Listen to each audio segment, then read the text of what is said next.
Bismillahirrahmanirrahim. Assalamu alaikum students. How are you? Hope you will be fine. Welcome to class 6. I am your social studies teacher. Today we will start our chapter number 2, weather and climate. What is weather and what is climate? In this chapter we will discuss about the definition of weather and climate and the factors affecting the climate. ठीक है कि weather किसे कहते हैं, climate किसे कहते हैं और जो क्लाइमेट को अफेक्ट करने वाले जो फैक्टर्स हैं, किससे क्लाइमेट चेंज होता है, उन फैक्टर्स के बारे में हम इस चैप्टर में रीड आउट करेंगे। First of all we will discuss about the weather. Weather किसे कहते हैं? Weather is the climatic conditions on any one day. ठीक है, किसी एक दिन की जो क्लाइमेटिक कंडीशन होती है, जो मौसमी सूरत हाल होती है, उसे क्या बोलते हैं? वेदर बोलते हैं। For example in our desert, अगर हम सहरा में चले जाएं, there may be one day of showers but this may be the only rain it gets during the year. अगर हम सहरा की एग्ज़ाम्पल लें तो हो सकता है कि एक दिन जो है वो वहाँ पे बारिश हो और पूरी गर्मियों के दौरान ये सिर्फ़ एक दिन हो जिस दिन वहाँ पे बारिश हुई है। ठीक है, in the Arctic reason during its short summer, Arctic region में जहाँ पे जिन्हें हम पोलर रीजन भी बोलते हैं, उधर सर्दियाँ जो हैं वो बहुत लॉन्ग होती हैं। ठीक है, सारा साल तकरीबन वहाँ पे बर्फ़ पड़ती है और गर्मियों का अरसा वहाँ पे बहुत कम होता है। There might be a few days when the temperature is quite high, के शॉर्ट समर में या जो गर्मियों का मौसम है वो बहुत शॉर्ट होता है, वहाँ पे बहुत कम अरसे के लिए टेम्परेचर जो है वो बहुत ज़्यादा हाई होता है। तो वेदर कहते हैं किसी भी एरिए की जो क्लाइमेटिक कंडीशन एक दिन के लिए होती है या शॉर्ट टाइम पीरियड के लिए होती है, उसे हम वेदर बोलते हैं। Now climate is average of the weather conditions over a whole year. ठीक है, कि किसी भी जगह के जो क्लाइमेटिक कंडीशंस हैं उनका जो एवरेज होती है पूरे साल के लिए या लॉन्ग टाइम पीरियड के लिए, वो होता है हमारे पास क्लाइमेट। वेदर जो है वो हमारा डे बाय डे चेंज होता है। ठीक है, वेदर जो है वो डेली चेंज होता है और क्लाइमेट जो है वो हमारा लॉन्ग टाइम पीरियड के लिए जो वेदर होता है उसकी एवरेज जो होती है उसे हम बोलते हैं climate. For example the desert in spite of one day of showers has a hot dry climate. ठीक है, कि अगर हमने जैसे ऊपर एग्जांपल ली डेजर्ट की, तो डेजर्ट का एक दिन का जो क्लाइमेटिक कंडीशन है, जिस दिन बारिश हुई वो उसका बारिश का वेदर हो गया। ठीक है, लेकिन जब हम क्लाइमेट की तरफ आते हैं तो क्लाइमेटिक डेजर्ट जो है उसमें आपको पता है कि सारा साल गर्मी होती है। ठीक है, और ड्राई क्लाइमेट होता है, यानी वहाँ पे सारा साल गर्मी होती है और बारिशें जो हैं वो बहुत कम होती हैं, ड्राई वेदर होता है वहाँ का। तो ये जो लॉन्ग टर्म के लिए जो वेदर कंडीशन होती है उसे बोलते हैं क्लाइमेट। इसी तरह अगर आप आर्कटिक रीजन को देखें तो the Arctic region despite a few days of sunshine has a bitterly cold climate. चंद दिनों को छोड़कर बाकी जो दिन होते हैं वहाँ पे बहुत ज़्यादा सर्दी होती है, तो ये सर्दी का टाइम पीरियड लंबे अरसे के लिए चलता है, इसे क्लाइमेट बोलते हैं। और इसी तरह डेजर्ट में जो गर्मी होती है वो लंबे अरसे के लिए होती है, उसे वेदर बोलते हैं। The climate of a country is very important. किसी भी मुल्क के लिए क्लाइमेट जो है वो बहुत इंपॉर्टेंट होता है। It decides what crops can be grown there and how the people live. Climate से ये होता है, डिसाइड होता है कि वहाँ के जो लोग हैं वो किस तरह से रहेंगे, वहाँ पे कौन सी क्रॉप्स जो हैं वो लगेंगी। There is no point in trying to grow rice on the direct cold plains of central Asia. ठीक है, कि जो हमारे पास राइस हैं, चावल हैं, वो वेट उसमें ज़मीन में और ड्राई उसमें होते हैं, गर्मी में ये लगते हैं। ठीक है, गर्म एरियाज़ में। तो ये हमारे पास इस तरह हम जो है सेंट्रल एशिया का कोल्ड प्लेन्स जो हैं वो वहाँ पे हम ये इसको नहीं लगा सकते, जहाँ पे बारिशें कम होती हैं वहाँ पे चावल नहीं उगता। ठीक है, nor mangoes in the northern Russia, bananas will not grow in Siberia, nor cotton in northern Canada. तो क्लाइमेटिक कंडीशन जो होती है वो फसलों की ग्रोइंग के लिए बहुत इम्पॉर्टेंट होती है। Now we will see what causes different climates. कि क्लाइमेट्स को कौन से जो हैं वो इफ़ेक्ट करते हैं factors. Temperature is one factor, ठीक है। टेम्परेचर जो है किसी भी एरिया का वो क्लाइमेट को बहुत ज़्यादा इफ़ेक्ट करता है। दिस डिपेंड्स ऑन, अब टेम्परेचर किस पे डिपेंड करता है? Distance from the equator. Distance from the equator. Normally the closer we are to the equator, the warmer and wetter it will be. At the north or the south poles it will be bitterly cold. Northern equator जो है, equator के नज़दीक अर्थ के जितने भी इलाके होते हैं वहाँ पर जो क्लाइमेट होता है वो बहुत ज़्यादा गर्म होता है, ठीक है। जैसे जैसे हम इक्वेटर से दूर जाते हैं वहाँ आहिस्ता आहिस्ता वहाँ पे क्लाइमेटिक कंडीशंस चेंज होती हैं, ठीक है, सीजन्स बनते हैं। लेकिन जब हम नॉर्थ पोल और साउथ पोल पर चले जाते हैं तो वहाँ पे आर्कटिक रीजन्स में वहाँ पे बहुत ज़्यादा बर्फ़ होती है, बहुत ज़्यादा ठंड होती है, ठीक है। ये आपकी इस अर्थ का ये इलाका होता है, ठीक है। इस तरह की आपकी ज़मीन है, ये आपका आ जाता है इक्वेटर, ठीक है। ये आपका इक्वेटर है और ये आपका नॉर्थ पोल है और ये आपका साउथ पोल है। आपके जो इक्वेटर के नज़दीक इलाके होते हैं वो बहुत गर्म होते हैं, लेकिन जैसे जैसे हम ऊपर नॉर्थ पोल की तरफ जाते हैं या नीचे साउथ पोल की तरफ आते हैं तो वहाँ पे बहुत ज़्यादा ठंड हो जाती है। Next is altitude, the height of a place above sea level. Sea level से या समुद्री सतह से जो ज़मीन की हाइट होती है उसके अकॉर्डिंग भी क्लाइमेट जो है वो चेंज होता है। The higher we are the cold it is. जैसे जैसे हम सी लेवल से या समुद्री सतह से अबव जाते हैं तो सर्दियाँ जो हैं वो ठंड जो है वो ज़्यादा होती है। Mount Kilimanjaro is almost right on the equator, yet its top is covered with snow all year round. Less than 100 km away on the plain at about sea level, the average temperature all year round is about 30 degrees centigrade.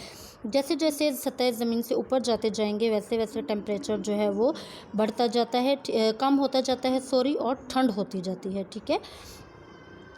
और जैसे ही सतह ज़मीन से समुद्री सतह से के नज़दीक आते जाएं तो वहाँ पे क्या होता है कि टेम्परेचर बढ़ जाता है। तो now come on your next page, page number 10। Proximately nearness to the sea, कि समंदर के नज़दीक जो इलाके होते हैं उनका क्लाइमेट या उनका टेम्परेचर कैसा होता है। The temperature of the oceans does not vary much from summer to winter, ठीक है। जो समंदर के नज़दीक इलाके होते हैं उनका सर्दियों और गर्मियों का टेम्परेचर में इतना ज़्यादा डिफरेंस नहीं होता। Usually the sea keeps places near the coast cooler in the summer and mild in winter then those in the interior of a large country. जो इलाके समंदर के नज़दीक होते हैं गर्मियों में भी वो ठंडे होते हैं, ठीक है, एंड मिल्ड इन विंटर, और सर्दियों में भी वो उतने ज़्यादा ठंडे नहीं होते, then those in the interior of large country. Now you can see the table, ठीक है। अगर आप इस टेबल को देखें, कराची को अगर आप देखें तो कराची का जो जनवरी का टेम्परेचर होता है वो 18 डिग्री सेंटीग्रेड होता है। लाहौर में अगर आप चले जाएं तो वो 12 डिग्री सेंटीग्रेड, और साइबेरिया अगर आप चले जाएं तो वो -40 डिग्री सेंटीग्रेड जनवरी में, ठीक है। तो जो इलाके जैसे कि अब कराची है, कराची में समंदर मौजूद है तो वहाँ पे सर्दियों में टेम्परेचर जो है वो इतना ज़्यादा कम नहीं होता, ठीक है। जैसे जैसे टेम्परेचर कम होता है तो ठंड ज़्यादा होती है। जब टेम्परेचर ज़्यादा होता है तो वहाँ पे गर्मी ज़्यादा होती है, ठीक है। इसी तरह अगर आप कराची में जुलाई का टेम्परेचर देखें तो वो 31.5 डिग्री सेंटीग्रेड है, और उसी वक्त जुलाई में अगर लाहौर में आप चले जाएं तो वहाँ पे 34 डिग्री सेंटीग्रेड टेम्परेचर होता है, ठीक है। तो ये डिफरेंस क्या आ गया, कराची का टेम्परेचर का डिफरेंस है 13.5 डिग्री सेंटीग्रेड, यानी गर्मियों और सर्दियों में टेम्परेचर में इतना फ़र्क नहीं होता जब जो इलाके समंदर के नज़दीक होते हैं। जो समंदर से थोड़े दूर होते हैं वहाँ पे सर्दियों में सर्दी ज़्यादा होती है और गर्मियों में गर्मी ज़्यादा होती है। इसी तरह अगर आप देखें साइबेरिया में तो वहाँ पे जो है वो ठंड बहुत ज़्यादा होती है, ठीक है, -40 डिग्री सेंटीग्रेड, 0 डिग्री पे आपके जो है वो फ्रीजिंग पॉइंट शुरू हो जाता है। तो जब आप -40 में जाएंगे तो आप सोच सकते हैं कितनी ज़्यादा ठंड होती है, ठीक है। Next is ocean currents. In some parts of the world, ocean currents also affect temperature, ठीक है। समंदरी जो लहरें होती हैं वो इसको बहुत ज़्यादा टेम्परेचर को अफेक्ट करती हैं। The cold Humboldt current from the Antarctic sweeps up west coast of South America keeping countries like Peru which is well within the tropic quite cool. ठीक है कि मैंने अभी जैसे ऊपर आपको बताया कि समंदर के नज़दीक जो इलाके होते हैं या समंदरी जो लहरें होती हैं, ठीक है, वो बहुत ज़्यादा इसको इलाकों को ठंडा रखती हैं। ठीक है। इसी तरह Lima, only 12 degrees south of the equator, has a temperature range of 60 to 22 degrees centigrade. On the other hand, the Gulf Stream or North Atlantic Drift, which comes from the warm Gulf of Mexico, crosses the Atlantic Ocean to keep most of the Europeans west coast much warmer than it's should be. इसी तरह गर्म इलाकों में अगर आप चले जाएं तो वहाँ पे जो है टेम्परेचर बहुत ज़्यादा हाई होता है। Next is rainfall. Rainfall is very important in determining the climate of a place. Rainfall या बारिशें जो हैं वो किसी भी जगह के क्लाइमेट को डिटर्मिन करने में बहुत इंपॉर्टेंट होती हैं। The world's average rainfall is between 1000 and 2000 millimetre a year. सारा साल जो है वो जो एवरेज रेनफॉल होती है वो 1000 से लेकर 2000 के दरमियान में पर ईयर होती है। ठीक है। Though there are great differences places in the Atacama Desert on the western coast of Chile have had no measurable rain for hundreds of years. Atacama is known as the driest place on the earth.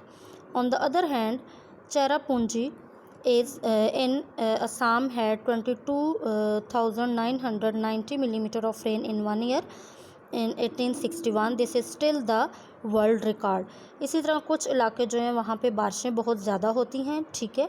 और कुछ इलाके जो हैं वो वहाँ पे बारिशें बहुत कम होती हैं। तो बारिशें जो हैं या रेनफॉल जो है वो किसी भी इलाके के जो टेम्परेचर है उसको बहुत ज़्यादा अफेक्ट करता है। ठीक है।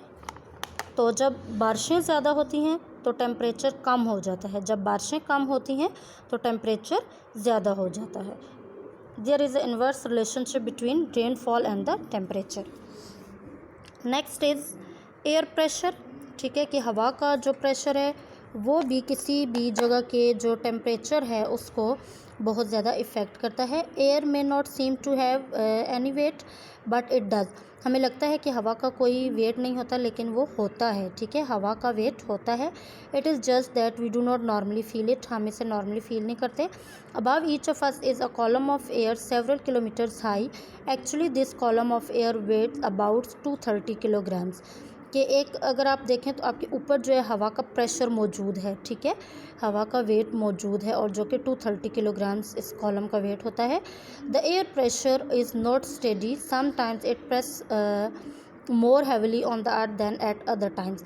हवा का प्रेशर सेम नहीं होता। सम टाइम्स ये होता है, आपने देखा है कि जब तूफ़ान वगैरह आते हैं तो हवा बहुत तेज़ी से चलती है तो हवा जो है वो ज़मीन को प्रेस करती है। ठीक है। The average is about 1 kilogram on every square centimetre. एक स्क्वायर सेंटीमीटर में 1 किलोग्राम जो है वो हवा का वेट एवरेज वेट होता है। When the pressure is high the air is pushing down the surface. देखें जब किसी चीज़ पे हम ज़्यादा प्रेशर डालते हैं तो वो क्या होता है, वो नीचे दब जाती है। ठीक है। इसी तरह अर्थ भी दब जाती है। The weather is usually fine and dry.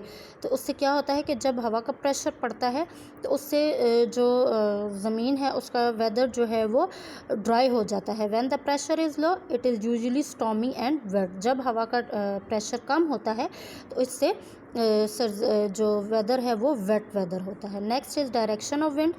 The direction from which the wind usually blow also has an effect on climate. कि डायरेक्शन क्या है कि सन से हवा चलती है ये भी क्लाइमेट को इफेक्ट करता है। If a place mainly has north winds it is usually cold because they blow in from the Arctic और कोल्डर रीजन। अगर हवाएं नॉर्दर्न एरिया से आ रही हैं तो वो ठंडी हवाएं होती हैं। ठीक है। तो टेम्परेचर कम होता है।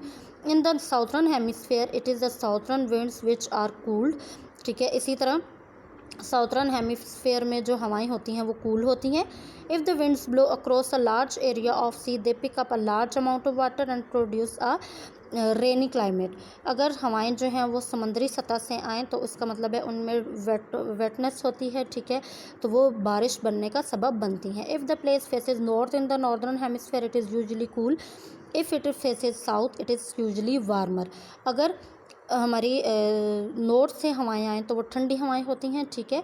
लेकिन अगर साउथर्न एरियाज़ में हवाएं हों, ठीक है, तो वो वार्मर होती हैं। Places in valleys are often sheltered and have warmer climate.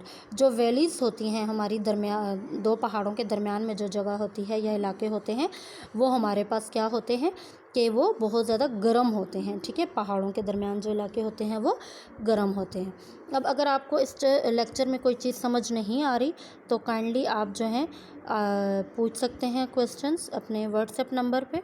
Okay, अल्लाह हाफिज़।